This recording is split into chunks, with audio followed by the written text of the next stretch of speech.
from Nethermind team. I'm a Ethereum core developer, and today I'm not going to talk about anything revolutionary. It won't be a hot conference topic like ZK cryptography magic or account abstraction. Instead, I will be discussing something well known to core developers and to staking community. However, due to importance of this topic and its current state, I decided to talk about client diversity from a core dev perspective. In Ethereum's early days, a crucial decision was made to go with many protocol implementations. I don't think there is a single core dev who consider it a bad decision. So let's briefly talk about pros and cons of client diversity. Firstly, having multiple clients is an effective way of testing new changes, because if there is any difference, we will notice it immediately. Secondly, having multiple clients allowed us to attract many core developers skilled in different programming languages, and this mix of expertise has enabled us to come up with new and creative solutions to problems. However, having many clients can be challenging. If we had just one protocol implementation, we could move much faster, potentially. Developers are working more or less on the same thing, same EIPs, but in different clients, in different technologies.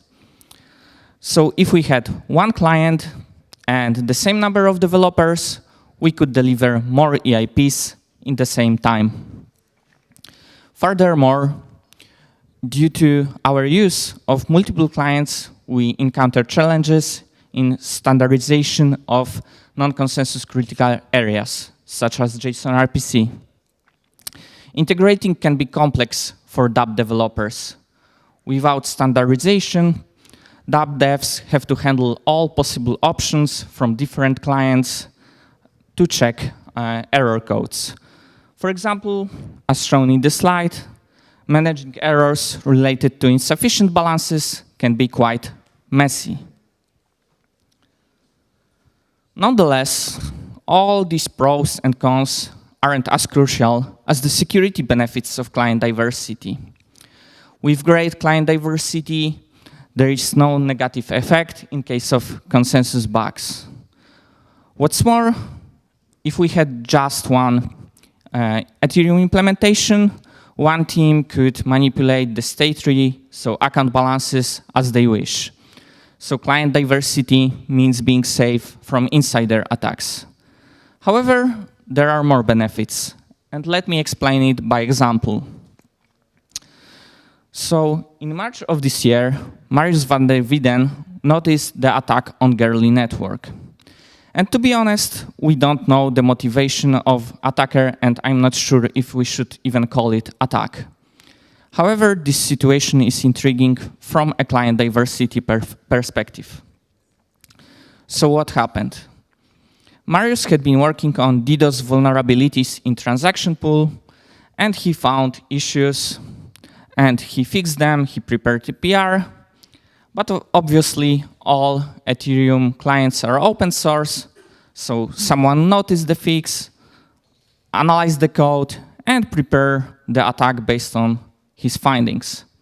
As a result, some nodes started to consume lots of resources on Gerli network. Fortunately, the attack stopped on some point, and it was only Gerli testnet, not mainnet, and the fix was released quickly. However, this situation shows that client diversity is not only about consensus bugs, but also about, for example, performance-related issues, but there are more benefits. So imagine if you have your client and you find security issue in your repository, then if you fix that, someone can notice your fix and prepare an attack before your release and or before people upgrade nodes. So client diversity is the only way to mitigate such risks. Moving on to how Ethereum proof of stake is related with client diversity. Ethereum proof of stake rules clearly guide us on how we should think about client diversity. We require at least 2/3 of validators to be online and in consensus to finalize the chain. Finality means that the chain cannot be reorganized, and in simpler words, finalized block will remain in this chain forever. So when considering proof of stake, the consequences of consensus bugs vary depending on the percentage of validators affected. Therefore, it's really important to consider your client's market share. I presented all possible options in the slide, and let's go through them one by one. Before I start, I've made one assumption here. I'm talking about a bug due to differences in transaction execution, like one opcode was implemented differently in 2 clients.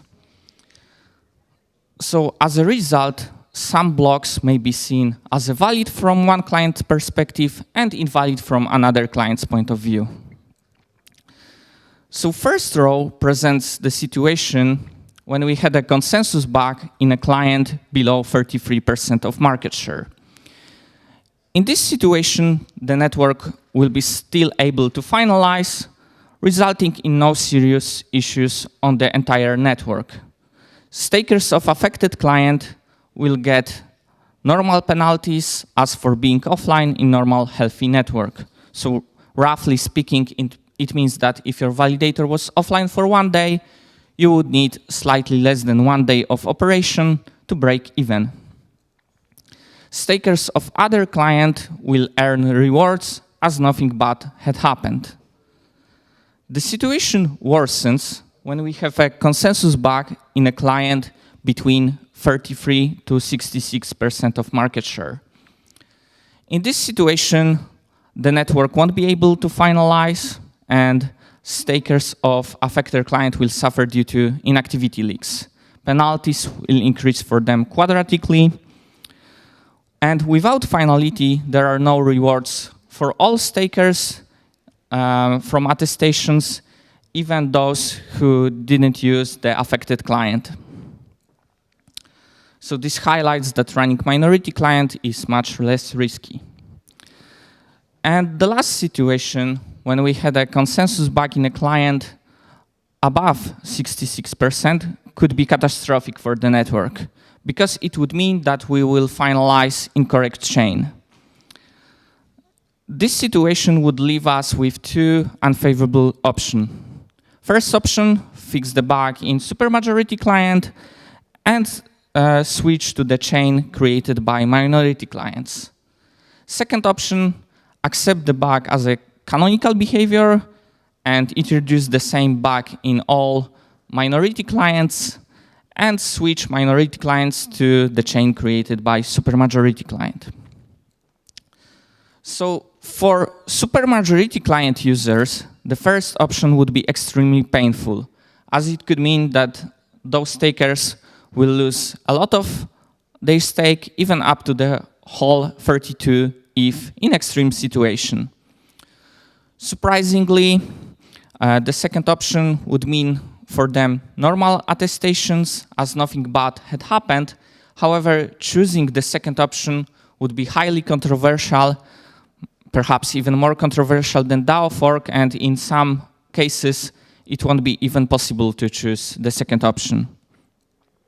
For minority client stakers, the situation is better, because in the first option, they will not get rewards from attestations, but not get any penalties as long as the minority chain will finalize. And in the second option, they will get normal penalties for being offline. So my description here is a bit simplified overview.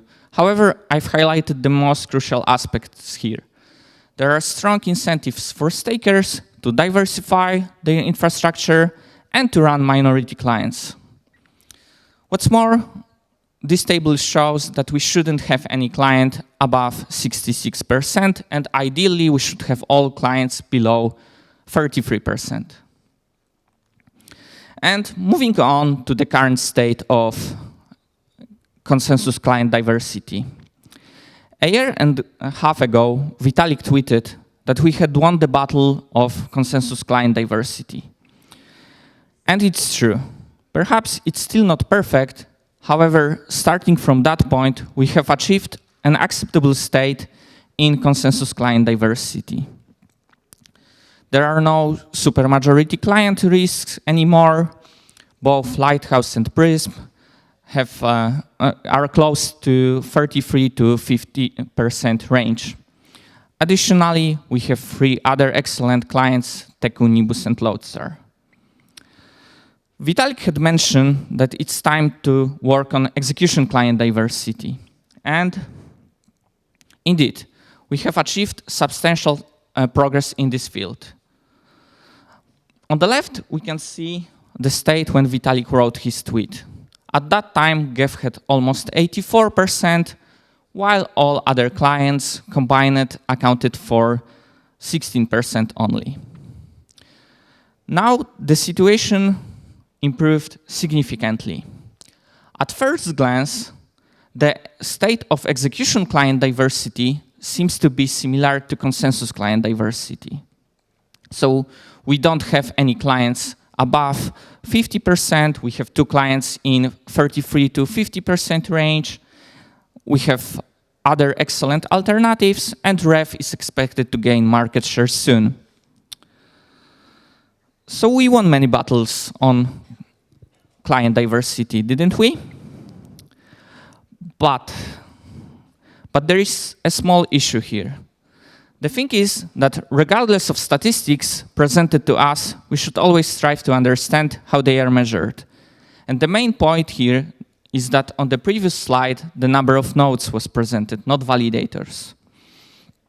So we should think about many types of client diversity. For example, block builders diversity or diversity in serving data to other peers. However, the most crucial for Ethereum is validator diversity, and it's often being confused with nodes diversity.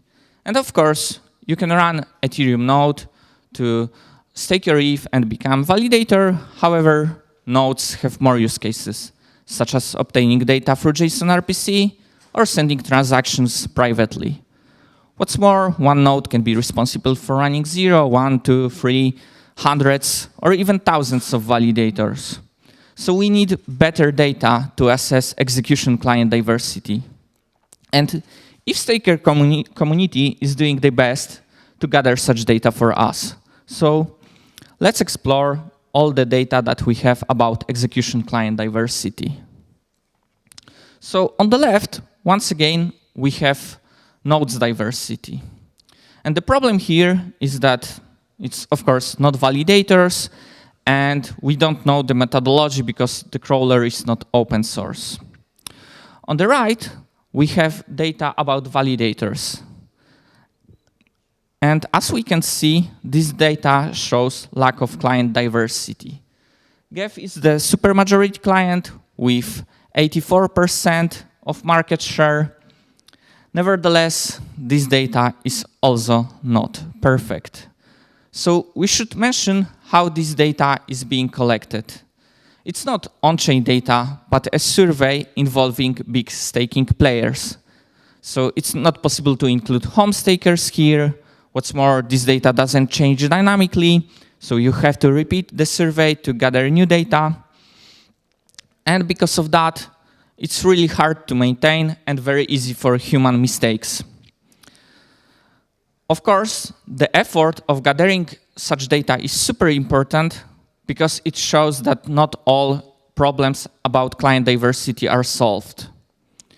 So, unfortunately, we lack comprehensive data on execution client diversity. And in my opinion, this is the topic that requires further research because we have critical thresholds, highly important for Ethereum and for stakers, but we don't have any way to measure it. So what is the status of execution client diversity? Well, we don't know exactly.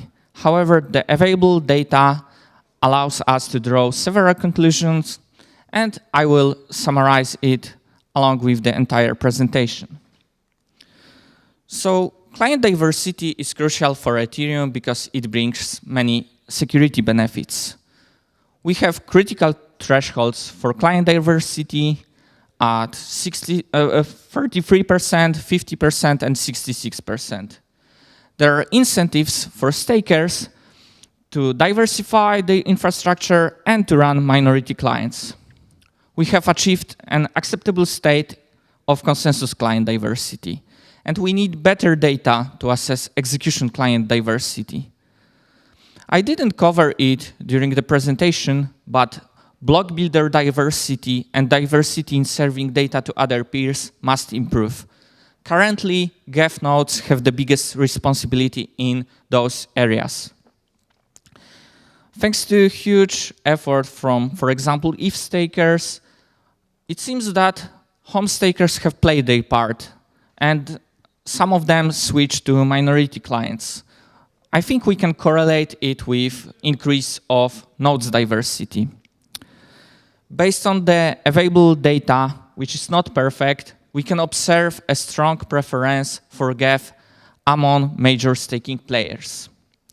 And last but not least, we have made significant progress in client diversity, and we are going in good direction. However, not all problems are solved. And that's all I wanted to say today.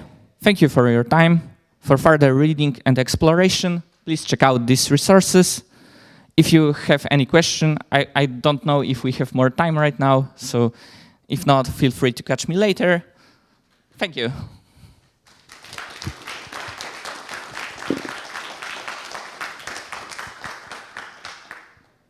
We do have time, so questions?